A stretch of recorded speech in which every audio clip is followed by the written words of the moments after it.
Kamusta guys?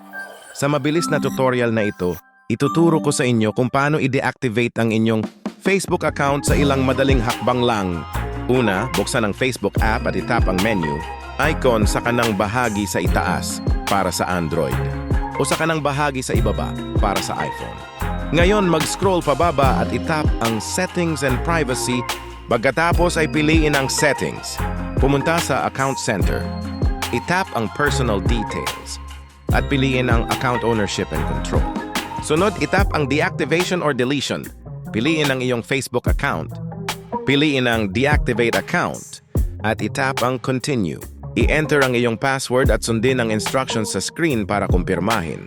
Ayan na, deactivated na ang iyong Facebook account. At pwede mo itong i-reactivate anumang oras sa pamamagitan lang ng pag-login ulit. Kung nakatulong ang video na ito, huwag kalimutang mag-like, subscribe, at mag-comment para sa iba pang Facebook tips.